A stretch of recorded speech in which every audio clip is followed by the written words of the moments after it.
They really want to explore this idea of an economic union because Canada, but you think about 40 million people, size of California, unlimited resources, unlimited power, unlimited gas, unlimited water, unlimited lumber, unlimited everything. Yeah. And they're not stupid. They're thinking, wait a second, what if we had free trade east, west, north, south?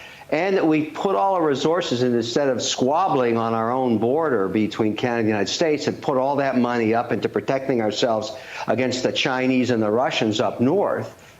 That all makes sense to Canadians.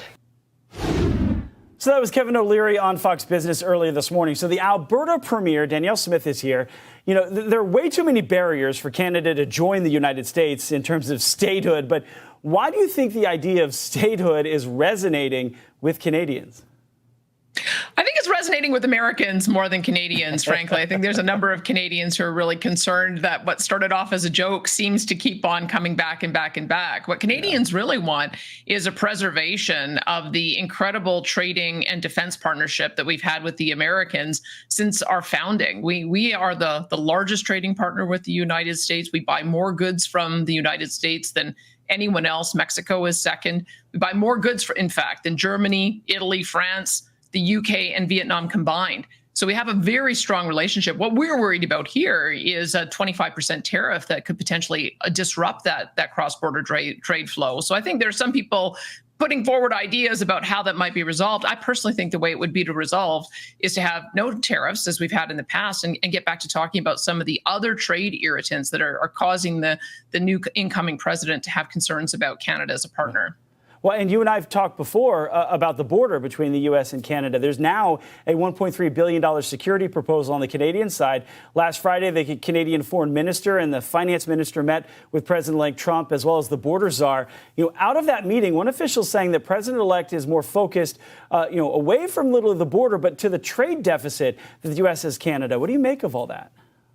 Well, if you look back a few years in sort of around 2015, Canada actually had the trade deficit with the U.S. I think that's a demonstration of how balanced our trade is sometimes we have a deficit and sometimes you do. And often it's really related to commodity prices. As we know, in the last 10 years, commodity prices have gone up, and that pretty well explains most of that difference. But that's also beneficial to Americans. I mean, America is looking for where they're going to get critical minerals. How are they going to make sure that they have enough oil and gas to keep gas prices low? Where are they going to be able to get food product to process and then ship around the world, including back to us? And so I would say that that if we can take the issue of commodity prices out of the mix, we actually have what it is that the U.S. president is looking for, is a fair and balanced trade relationship.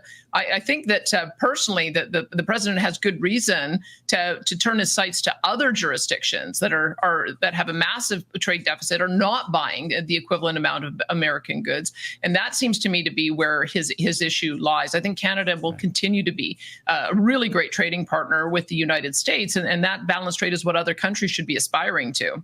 Yeah, and to your point, Canada's ambassador to Washington says that the trade deficit last year was $75 billion, but a third of that was energy exports, where the U.S., and that's where the deficit looks bad, is when oil prices remain high. Canada has, one of the U.S.'s closest allies. The prime minister, though, is facing an election in 2025. Is all of this hurting his re-election chances?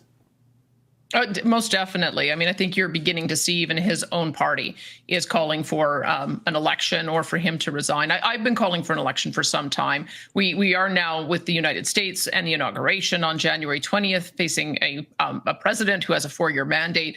We certainly need to have a leader here who has an equal mandate, a 4-year mandate, so that these negotiations can continue, and there's the credibility at the table. So I think there does need to be an election sooner rather than later.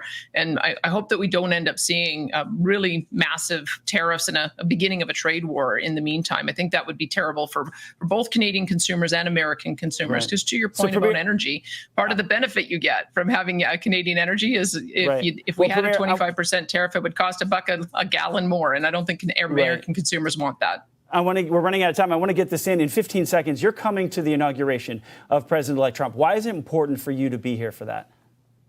because of all of the trading partners, and we have provinces instead of states. The Alberta has a $188 billion cross-border trade relationship with the United States.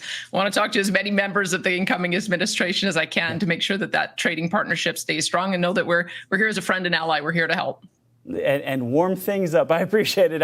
Alberta Premier Danielle Smith, thanks for coming on. Okay.